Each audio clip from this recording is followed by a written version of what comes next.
Today's topic is Prasasti or eulogy. The eulogy can be royal, donative, sometimes in the form of land grants. It have element of donation. The Hatigumpa inscription of Kharavel is purely an eulogy. The Kiti Stamba of Allahabad, which we also know as Allahabad pillar inscription, is a perfect example of Prasasti.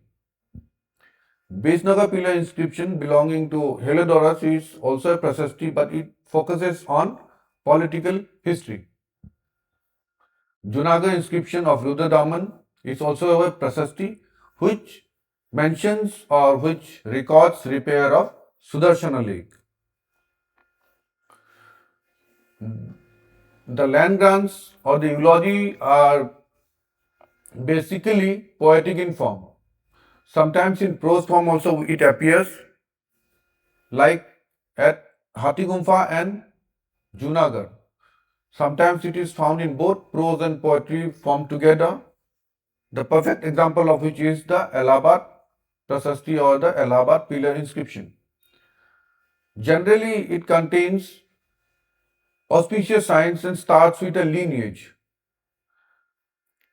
Prasastis praise ancestry and person making the inscription or the donation.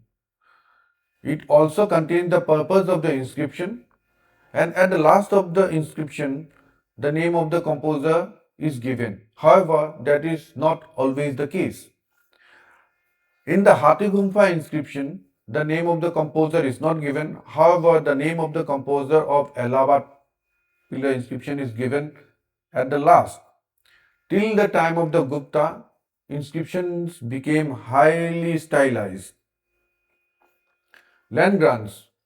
Land grants are also known as copper plates or Tamra Patras. It is very common. The number of the Tamra Patras or the land grants goes up to thousands. They are written on copper plates. However, we find the land grants made in stone slabs also. The number of land grants rise from very big to very small. It also is granted in one folio or to many folios. The land grants are also made on non-epigraphic material also. Purpose: the land grants records the donation made by the king to the temple, to some institution or to individual. The land grants are also found engraved on the walls of the temple. The earliest land grants comes from the South India during the period of the Pallava in 4th century AD. The Tanjavur grant and Arivarman dating to 248 AD. The grant is supposed to record the land donation by a ruler named Arivarman with a very early date 248 AD, which is genuine, would push back parts of early South Indian political history quite dramatically. However, R.D. Banerjee accepted the grant as genuine. He treated it as an important early epigraphic record and used it to argue for the antiquity of certain South Indian dynasties. The existence of organized kingship and land grants in Tamil come much earlier than commonly assumed period. However, the epigraphists like J.F. Fleet have a very different view over this grant. J.F. Fleet, a much stricter epigraphist, rejected the grant as a forgery. The main points of his objections is: number one, paleographic. The script style does not match what we expect from the 3rd century AD. That is, the script and the style is not at par with the traditions contemporary in 3rd century AD. Language and formula. The administrative terms and the grant structure resemble much later copperplate charter. So it is very different from the contemporary charters. Historical anachronisms, elements that only appear in post-Gupta or early medieval records appeared in the Tanjavur grant. So on these counts, it is supposed to be a forgery. Most later historians and epigraphists side with J.F. Fleet or at least treat the grant as spurious or highly suspicious and unreliable. The Kalchala grant of Ishwaratna belonging to 4th century AD. The nature of the grant, it is an Agrahara type grant donated to Brahmins. Purpose is the religious performance and maintenance of Vedic study and sacrifices. It is written in Sanskrit and script use is early Brahmi and transitional towards Gupta Brahmi. In this grant, administrative features are mentioned. It mentions village boundaries, tax exemptions, growing bureaucratic control, early formalization of land revenue assignments. The historical significance of this grant. It shows continuity from Satvahana to post-Satvahana polity into early medieval patterns. Spread of land grants as political tool, rise of regional dynasty before Gupta political dominance. The importance of the grant, it is considered genuine and reliable unlike the Arivarman Tanjavur grant that we saw before. Pattern of the grants. The land grants or the land charters are usually divided into three parts: preamble, notification, and conclusion. The preamble part. The preamble part begins with invocation. Invocation is the invocation to some gods or the divinity or the divine or the god, followed by that dynasty. Place of issue is mentioned, from where the grant or the charter is been issued. Note of issue is also mentioned, why, how it is, why and this grant is being made is mentioned. Name of the grantor and the genealogy is also mentioned in the charter. Address of the donor is also mentioned, and the officer who is supposed to carry out the grant is also addressed in the charter itself. The second part is notification. In the notification, the specification of the grant is given. Name and the location of the grant is given, like at which village, which town, which land, the type of land, the yield, the annual yield of the land, the details of the grant is given.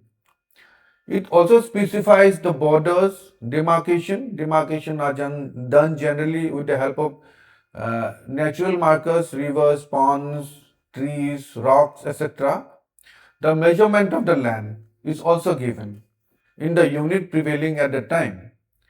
List of exemptions are also given in the grant itself. Other allowances available with the grant is also mentioned. It also mentions the Gotra, Shakha, etc. of the Doni.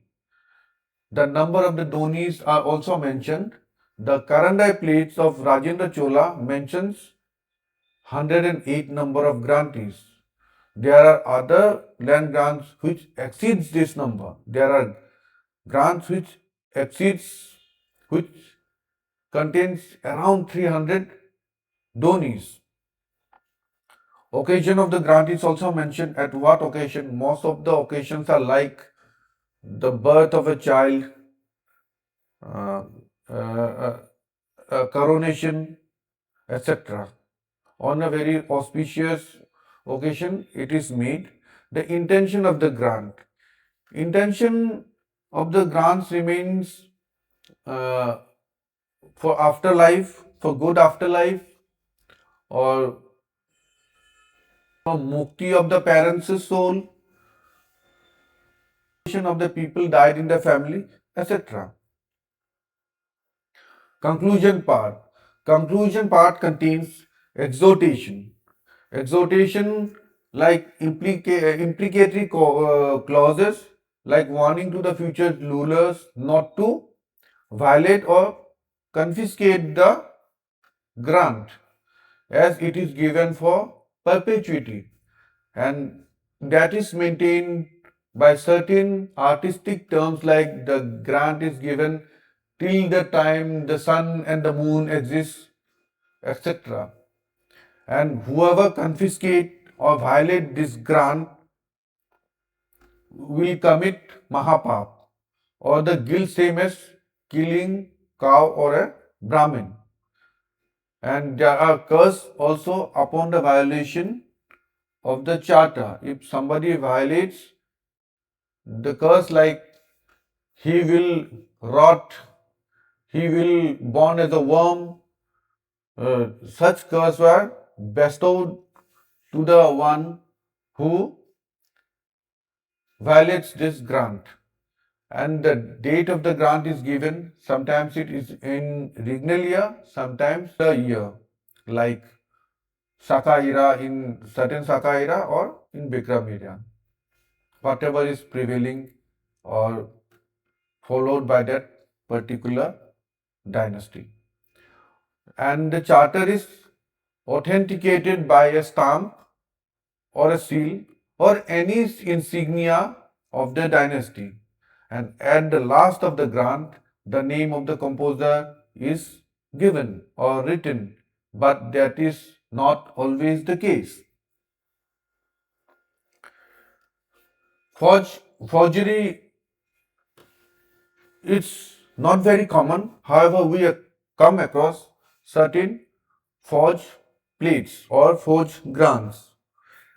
Two forged plates of Nalanda and Gaya belonging to Samudragupta was identified on the basis of written material. According to DC Sarkar, they are identical plates. Only thing that was changed was the name of the village, and Samudragupta is defined as Parama Bhagwat. Samudragupta never assumed this title. So due to this small discrepancy, they are considered forged. Also, in the 4th century, the genealogy of 7th century appears, which is a concrete evidence that these plates are forged plates. Apart from these land grants, there are also private donations. These donations were noted on stone mostly.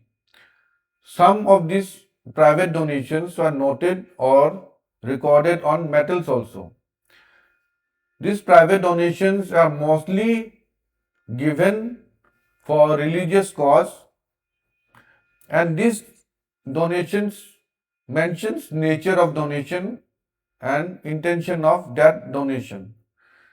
It always bears the name of donor, and the contents these private donations carry are diverse in nature. They try to donate things similar to royal donation, of course, for certain validation. Memorial stones. The memorial stones are generally issued or inscribed on memory of deceased individual, mostly relatives. In Prakrit, it is called lathi. In Sanskrit, it is called stambha, and it is generally a post or a pillar upon which these memorial inscriptions were inscribed. It is raised to commemorate the death of a person killed in a battle. Most famous of such inscription is the Iran inscription dating to 510 AD of Bhanugupta, who described the death of Goparaja, who died fighting heroically with the Hunas. Upon his death, his wife Sati jumped into his pyre. So this is the first or the earliest reference of Sati in Sanskrit. There are also hero stones, and these hero stones are very common in West and South India. And these hero stones are dedicated to the people fallen in war. Also, there are Sati stones which appear in later period, which are dedicated to the pious wives. Comes from Kalavan copper plates belonging to 1132 AD during the time of Gadavala king Govinda Chandra. It refers to women who perform sati and accords them religious merit and honor. In such inscription, the relic inscriptions of Buddha are also important, which are found from Chatshila and Priprava, etc., in which Brahmi and Kharoshi are used. Label inscriptions. Label inscriptions are found on sculpture and on other piece of art. Earliest example found of this category is from Nana Ghat. Nana Ghat belonging to a Satvahana period. Other examples of such inscription are inscription on headless figure of Kanishka, in which the legend Maharaja Rajati Raja Devaputra Kanishka was inscribed. These are royal or commemorative statues. From the scenes of Bharut comes the earliest sample, where within a ring written about the Ananda gifting Jetvahana. So in a way the label inscriptions are very short and very brief. Such inscriptions were often witnessed at the certain pilgrims records certain things on the walls. Most of the time they are very brief. There are other inscriptions like cultic inscription, which the contents of which are generally religious and devotional, which contains parts of religious texts or an episode, religious episode. They are generally found written on temple walls and pillars. Most of the time they are dedicated to Shiva. Sometimes they are dedicated to some other gods also. They are found both in prose and poetry forms. There are also literary inscriptions, however, they are very small in number, and the nature of this inscription are by and large literary. The prime examples of such category being the Lalit Vigraha Natak and Hari Keli Natika found from the Rajasthan region. Some of the literary inscriptions run very long, sometimes to 25 khandas. The prime example of such long inscription is the Raj Prasasti Mahakavya, which run for 24 khans. It is found from Udaipur. Udaipur on Rastaman Lake embankment and instituted by Maharana Raj Singh I. Seals and sealing inscriptions are close copy of numismatics. It has graphics or symbolic designs with a legend. However, they are also fall in the category of label inscription. Apart from the given inscription, there are other inscription also which doesn't fit the category above mentioned. The most prime example of such inscription is the Badami inscription. They are purely secular in nature and they are very few. Okay. Some of the personal inscription also fall under this category.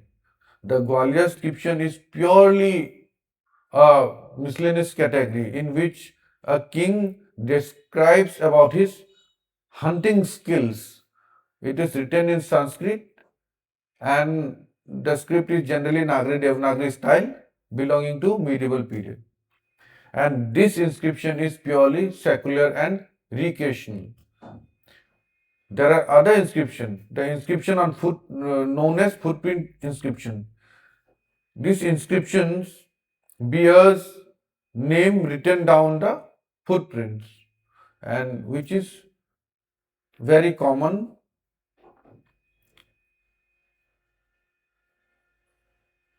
Thank you.